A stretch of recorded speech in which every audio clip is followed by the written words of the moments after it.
All right, everyone. So this is a really interesting article. WWE and Travis Scott had a falling out, according to reports from Awful Announcing. When you look back at the year 2025 in WWE, Travis Scott has undeniably played a major role. After all, he was curiously a part of the angle at WWE Elimination Chamber in which John Cena shockingly turned heel, and he was also a key component to the chaotic main event at WrestleMania 41, which culminated in Cena breaking Flair's long-standing record for the company's most world championship reigns.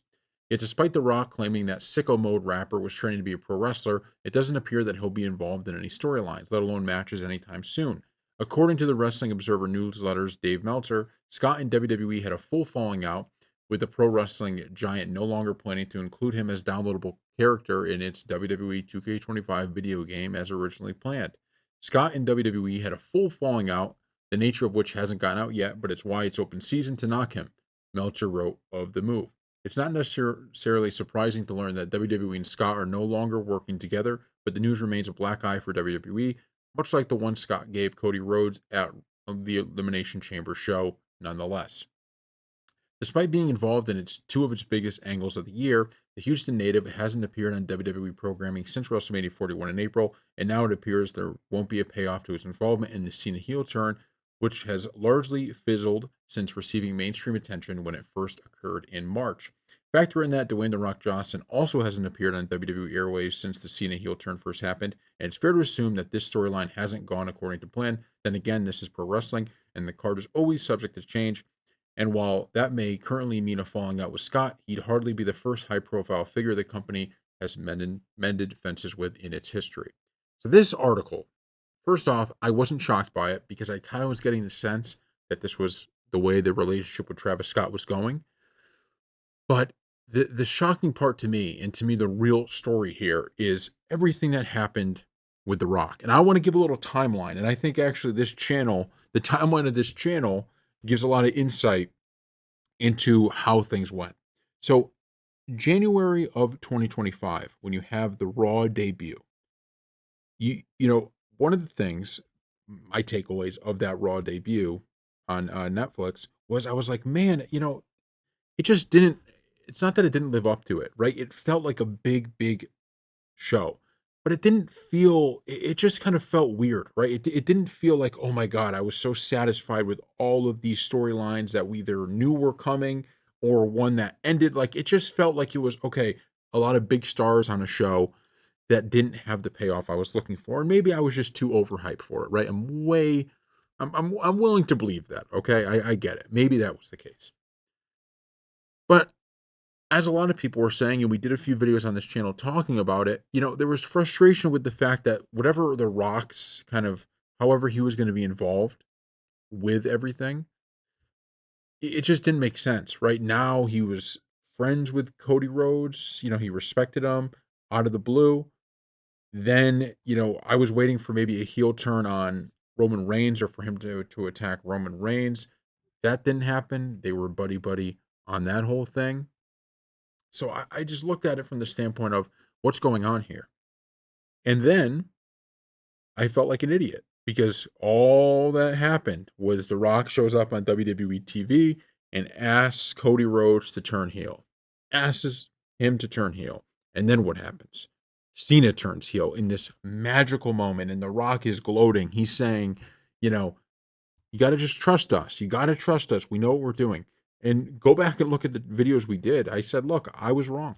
One of the things that I want this channel to be is an attempt to, even when somebody disagrees with a storyline that's happening or disagrees with something in WWE, I want to be a channel that could say, okay, maybe you feel that way, but here's maybe the other side of it, right? And to try to give a full look. And so I felt like I kind of let you guys down in that sense because I said, well, I didn't see this coming. I didn't know The Rock was going to be involved in this way. And then ever since that moment, which was one of the most exciting moments I can remember as a wrestling fan, that was so well done. It was so great. Everything has gone downhill. First off, the main event of WrestleMania, right? The main event of WrestleMania, where you have a Cody Rhodes and John Cena match with one of the best builds in quite some time. Think about it. We just had this finishing the story that took place last year, and that was a major moment, right? And the ending lived up to everything. on that one. And somehow WWE was able to get a storyline in a short period of time that I don't want to say matched it, but it had a lot of juice behind it. It was exciting as anything. And by the way, what was about to happen with a win by John Cena is is huge. You have a heel John Cena saying he's going to destroy wrestling who wins that match. And yet it didn't deliver. The Travis Scott getting involved, it didn't deliver the way it was supposed to. And it took this really great WrestleMania, and you kind of had a little bit of a bad taste in your mouth because there was no Rock coming out. And now we're at a point where Travis Scott is having a falling out with WWE, and The Rock is not on WWE TV. So just understand that what we're seeing here is a storyline that makes no sense. The critical storyline of this year, right? The retirement tour of John Cena, which by the way has been great. How that all came to be with the heel turn and all of this doesn't make sense. And a lot of that blame has to go on The Rock.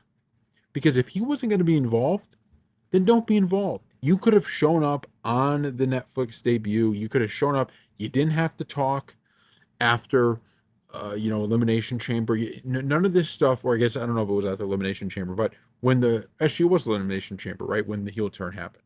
You didn't have to talk about that. You didn't have to pretend there was some big plan the whole time. Now we kind of can see that there was really no big plan. Or if there was, it wasn't executed. Because what was the plan? They saved everything, right? There was a lot of frustration with the WWE Universe up until the heel turn. And then everybody was like, whoa, we didn't see that coming. Cool, great, we love it. And then they decided to say, that's it. You didn't have to do much to deliver at WrestleMania. And if you weren't going to have the Rock be involved, you didn't have to have Travis Scott involved. It didn't have to happen. You could have done a million and one other things to have John Cena win that championship in a dirty fashion, right? In a way that may have made sense. So that's the frustrating part about this to me. It's not a shock, and I think it's funny because Awful Announcing points out, like, yeah, okay, WWE having a bad relationship with somebody, give it 6 months, and that will be all gone, right? I think that's not the big deal here.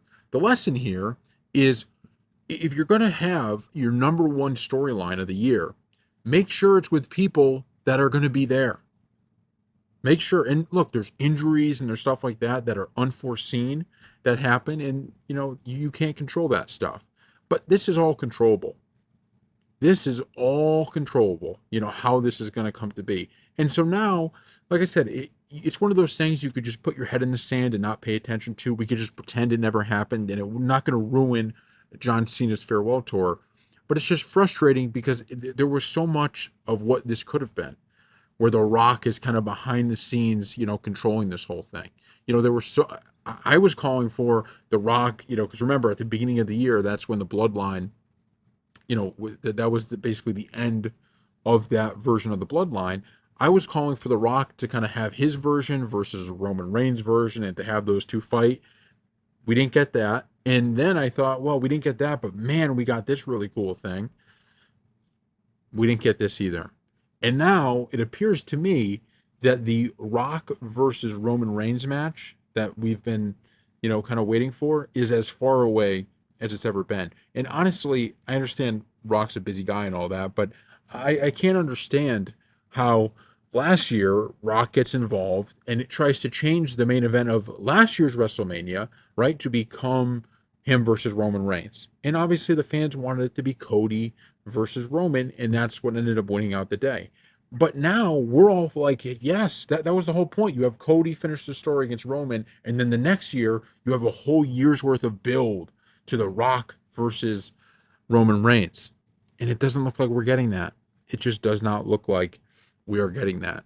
So I don't know. I'm sure Travis Scott at some point will be back in WWE. I just hope going forward, if you're going to have your major storyline, have people in it that aren't going to be not part of the company or not on WWE TV for months at a time afterwards. So thank you all for watching, and we'll see you next time.